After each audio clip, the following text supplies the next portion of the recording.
Selamat datang kembali di channel YouTube Kisah Para Leluhur Nusantara. Pada kesempatan ini kami hendak memberitakan tentang Alap-alap Laut Kidul karya Hoping Hu bagian 22C.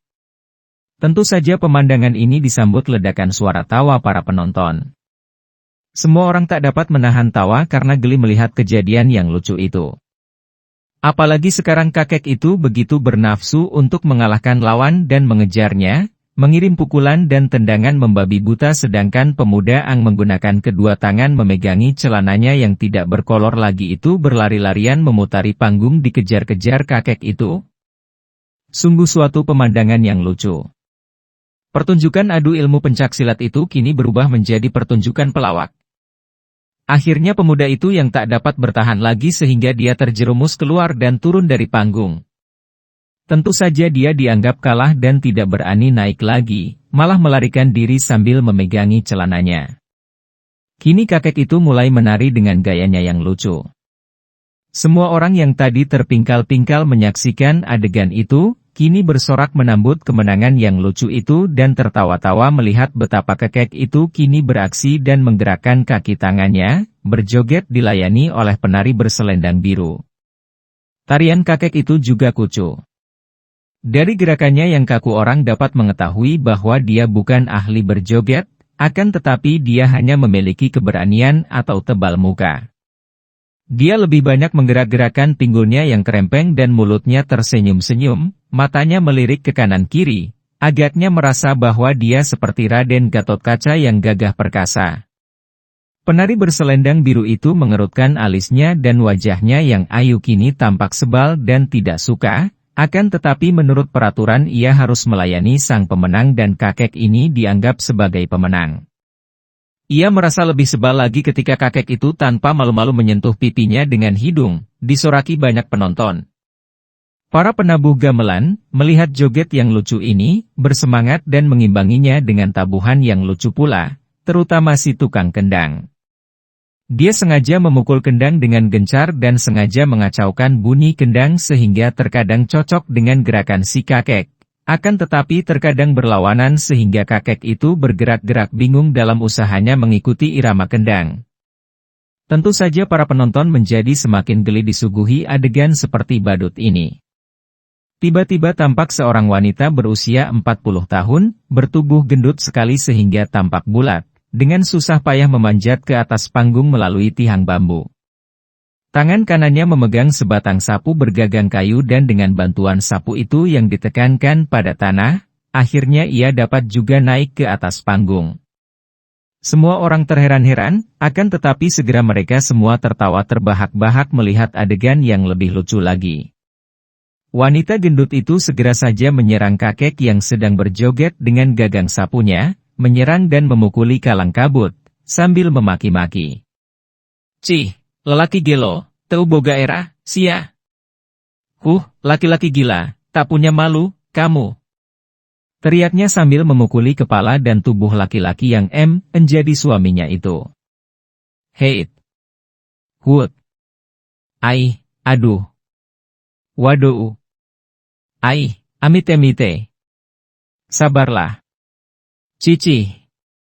Laki-laki itu mencoba mengelak dan menangkis, namun tetap saja tubuh dan kepalanya kena dihajar sehingga terdengar suara bak-bik-buk dan di dahinya muncul benjolan sebesar telur ayam. Dia berlari-larian memutari panggung, dikejar istrinya yang memaki-maki. Semua orang terpingkal-pingkal, bahkan ada yang memegangi perut dan terjungkal dari tempat duduknya di pendopo. Penonton yang berada di bawah panggung juga terpingkal-pingkal, bersorak bergemuruh. Akhirnya suami kerempeng itu meloncat turun dari atas panggung, disusul istrinya yang gembrot dan dia melarikan diri dikejar-kejar wanita yang mengacung-acungkan gagang sapu itu. Hahaha, jago dikejar babon. Hahaha. Semua orang terbahak-bahak. Bahkan ada beberapa orang laki-laki yang bergegas keluar dari kerumunan penonton untuk pergi ke tempat sunyi karena mereka tidak tahan untuk tidak membuang air kecil. Saking gelinya tertawa terpingkal-pingkal membuat mereka terkencing-kencing dan biarpun sudah berada di tempat sunyi dan membuang air kecil, mereka masih tetap terkekeh-kekeh. Penari berselendang biru mengundurkan diri di tengah-tengah para penabuh gamelan dan kini giliran penari berselendang merah untuk tampil di panggung. Penari berselendang merah ini lebih manis dibandingkan si selendang biru, maka banyak penonton menelan air liur membayangkan betapa akan nikmat dan menggembirakan kalau dapat berjoget bersama penari itu. Akan tetapi karena sekali ini, pertunjukan tarian itu juga merupakan pertunjukan adu kedikdayaan, tentu saja jarang ada yang berani naik ke panggung dengan resiko patah tulang dan memar-memar, terbanting jatuh ke bawah panggung dan mendapatkan malu. Penari berselendang merah itu mulai menari dan semua orang menahan napas. Ternyata penari ini memiliki keistimewaan dalam gerak tariannya, yaitu pinggulnya dapat berputar secara menggairahkan dan lentur. Terdengar tepuk tangan dan teriakan-teriakan para pria yang seperti mabok karena terangsang oleh tarian itu. Tiba-tiba dari tempat duduk para tamu di pendopo, bangkit seorang laki-laki dan dengan langkah lebar dia menuju panggung. Ketika para penonton melihat laki-laki itu, mereka bersorak dan bertepuk tangan menyambut. Laki-laki itu pun segera berjoget dan gerakannya menari cukup gagah. Aji melayangkan pandangannya ke atas panggung. Laki-laki itu memang gagah. Ikat kepala dan pakaiannya menunjukkan bahwa dia seorang yang kaya. Tubuhnya tinggi besar dengan kulit agak kehitaman. Sepasang matanya bundar dan lebar, sinarnya galak dan angkuh. Hidung dan mulutnya juga besar dan ketika dia berhadapan dengan penari selendang merah, dia menyeringai memperlihatkan giginya yang agak tongos dan besar-besar. Begitu mulai berjoget, laki-laki itu mengambil beberapa butir uang real dan dengan bangga dia memasukkan uang itu ke celah-celah antara sepasang bukit dada penari itu. Si penari tersenyum girang karena hadiah itu merupakan jumlah yang cukup besar. Mereka berdua mulai berjoget dan penari itu melayaninya dengan penuh semangat sehingga tariannya menjadi semakin menggairahkan dan merangsang. Beberapa kali laki-laki yang usianya sekitar 40 tahun itu mencolek dagu atau pipinya, bahkan mengelus pundak dan lengan yang telanjang itu. Semua penonton yang tinggal di Sumedang mengenal laki-laki ini. Dia bernama Badrun dan dikenal dengan julukan Maung, Macan, Sumedang. Dia kaya dan juga terkenal dikdaya, juga orang-orang mengenalnya sebagai seorang bandar yang suka menyelenggarakan perjudian adu ayam jago. Karena seringnya memukul roboh orang-orang yang berani menentangnya, maka si Maung Badrun ini ditakuti orang dan ketika semua penonton melihat dia kini naik panggung berjoget dengan penari berselendang merah, mereka mengira bahwa tak seorang pun penduduk Sumedang yang akan berani mencari penyakit menyainginya di atas panggung. Si Maung Badrun agaknya juga maklum akan hal ini. Dia merasa bangga dan memamerkan keperkasaannya di depan para tamu kehormatan Tumenggung Jayasiran yang juga mengundang dia. Maka setelah berjoget lama dan melihat belum juga ada orang berani naik panggung, sambil berjoget dia melempar pandang ke arah penonton di bawah panggung. Dia memang menantang para penonton yang sebagian besar merupakan penduduk Sumedang yang sudah mengenal kebesarannya. Dia tidak begitu bodoh untuk menantang mereka yang menjadi tamu undangan karena dia tahu bahwa di antara mereka terdapat banyak perwira yang sakti. Hei, para penduduk di Kadipaten Sumedang! Tidak adakah di antara kalian yang cukup jantan untuk mencoba merebut si Geulis, si cantik, ini dari tanganku? Beberapa kali dia mengajukan pertanyaan ini kepada para penonton di bawah, namun jawaban mereka hanya menyeringai saja. Badrun melanjutkan jogetnya. Akhirnya dia menjadi bosan juga. Dia lebih ingin menonjolkan diri melalui pertarungan dan merobohkan orang-orang yang berani menyainginya. Dia tidak begitu suka berjoget. Kalau dia menginginkan seorang wanita, dia dapat langsung membawanya, dengan halus maupun kasar. Heh, apakah semua penonton di sini pengecut? Hayo saingilah aku si Maung Badrun. Kita main-main sebentar untuk memeriahkan pesta perayaan Gusti Tumenggung Jayasiran malam ini. Terdengar banyak orang saling berbisik-bisik. Si Maung Badrun itu sekali ini sudah keterlaluan sombongnya. Di tempat umum berani mengatakan semua penonton pengecut?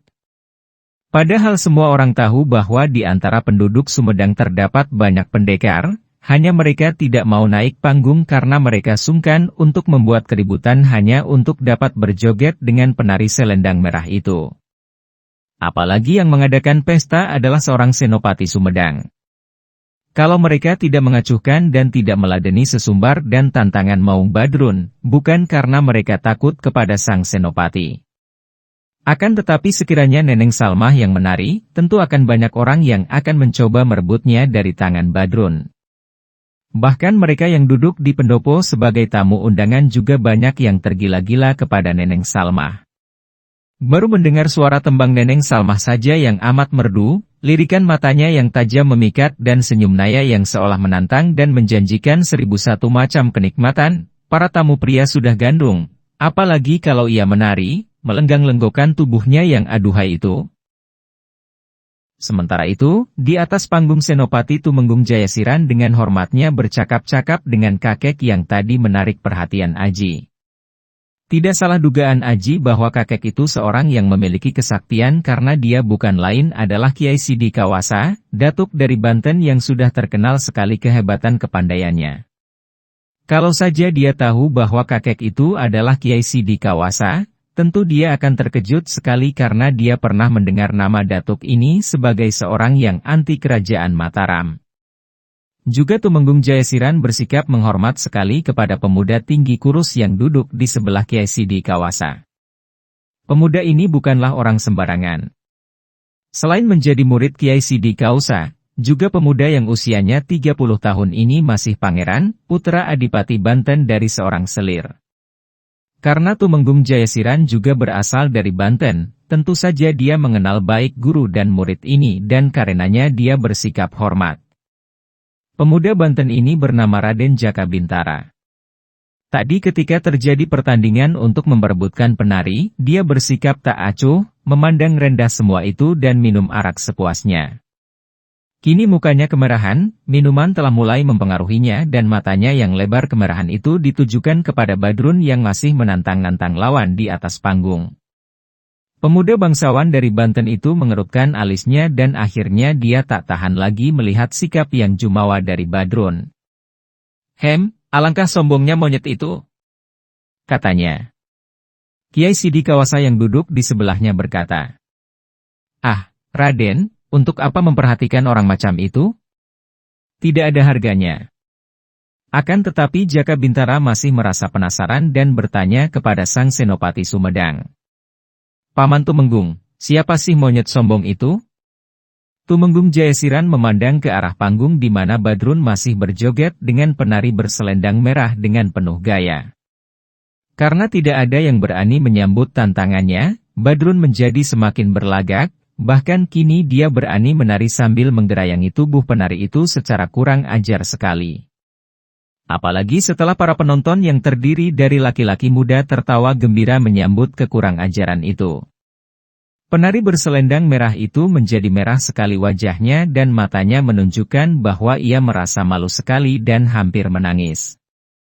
Oh itu, dia seorang kaya di Sumedang. Hubungannya dengan para pamong praja cukup baik maka dia pun terkenal memiliki kedigdayaan dan setiap ada perayaan yang diramaikan dengan pertunjukan penari yang diperebutkan, dia selalu tampil sebagai bintang.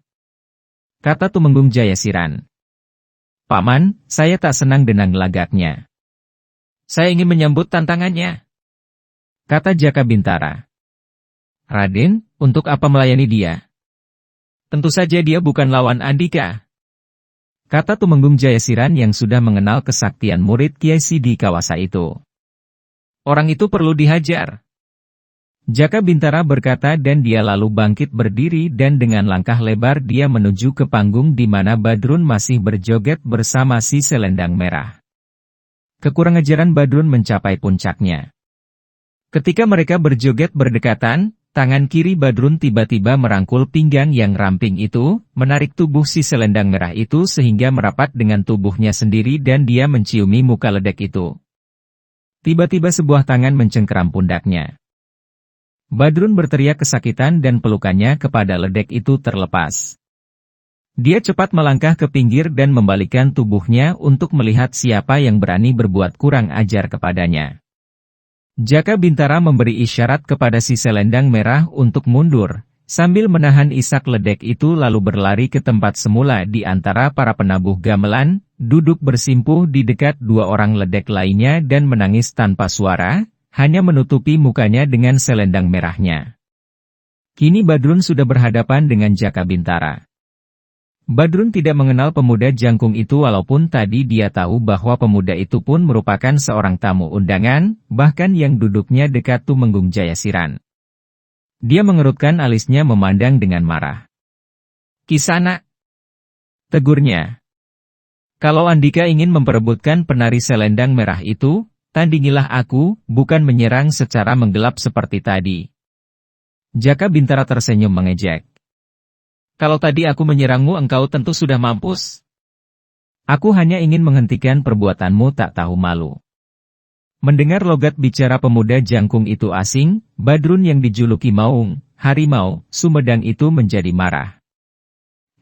Kisana, Andika tentu bukan orang Sumedang dan tidak mengenal aku, maka berani bertindak lancang."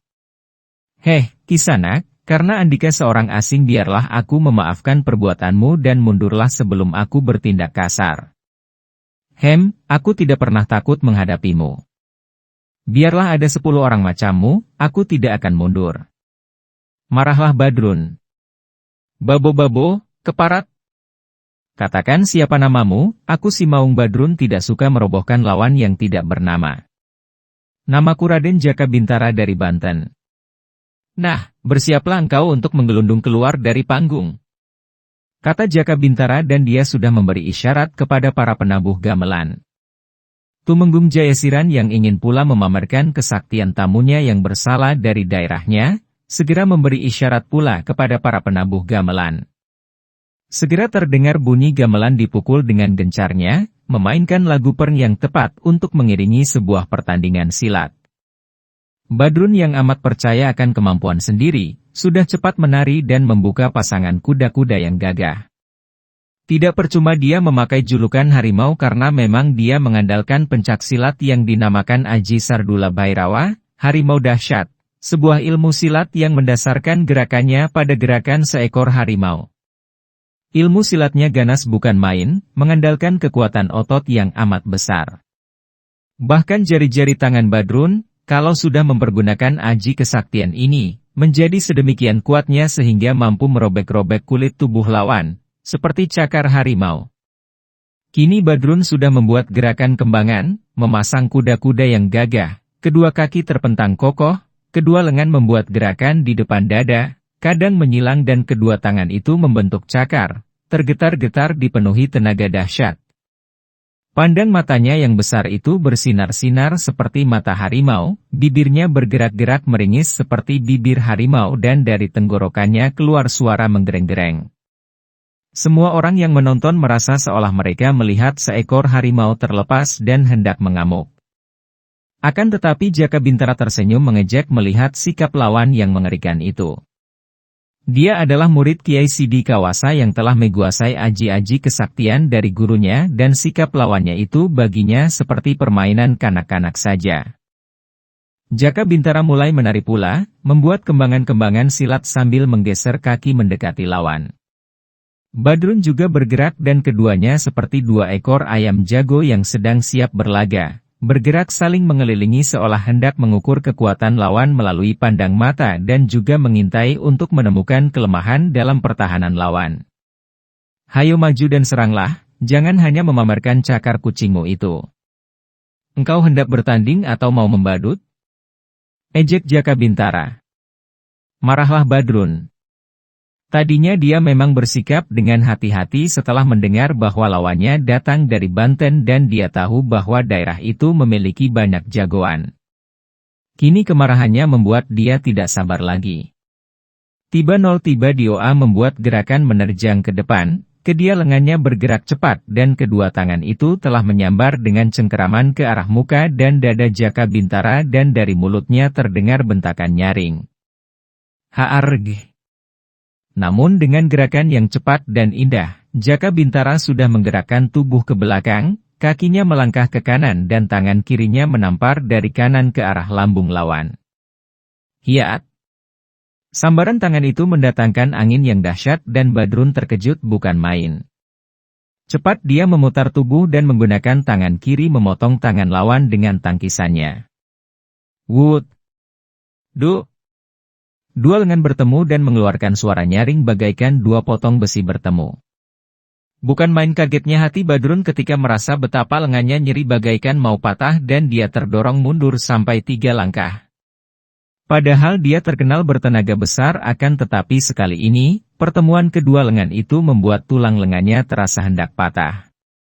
Akan tetapi dasar orang yang tak tahu diri, menganggap orang lain rendah dan dirinya sendiri paling hebat, dia tidak menyadari bahwa ilmunya kalah jauh bahkan dia menjadi penasaran dan marah. Kembali Badrun mengeluarkan gerengan menyeramkan, lalu dia menubruk dengan loncatan ke depan, gayanya seperti seekor harimau yang menerkam kelinci. Akan tetapi sekali ini, Jaka Bintara yang diterkam itu sama sekali tidak mengelak bahkan kedua tangannya bergerak cepat menyambar kedua tangan berbentuk cakar itu dan mengangkat kedua tangannya ke atas. Tubuh Badrun tinggi besar, akan tetapi tubuh Jaka Bintara biarpun kurus lebih jangkung sehingga kini tubuh Badrun tergantung. Badrun meronta dan mengerahkan tenaga untuk melepaskan kedua pergelangan tangan yang dipegang lawannya itu, namun usahanya sia-sia. Cengkeraman tangan Jaka Bintara pada pergelangan kedua lengannya itu seperti jepitan baja. Jaka Bintara mengerahkan tenaga dalamnya dan Badrun membelalakan matanya dan berteriak kesakitan. Krek-krek! Aduh! Para pecinta dan para subscriber YouTube Kisah Para Leluhur Nusantara, kiranya cukup sekian dulu, silahkan ikuti kisah alap-alap Laut Kidul bagian selanjutnya di waktu dan jam yang sama, dengan cara klik subscribe dan juga loncengnya, agar Anda selalu mendapatkan notifikasi jika channel YouTube ini mengupload video kisah terbaru.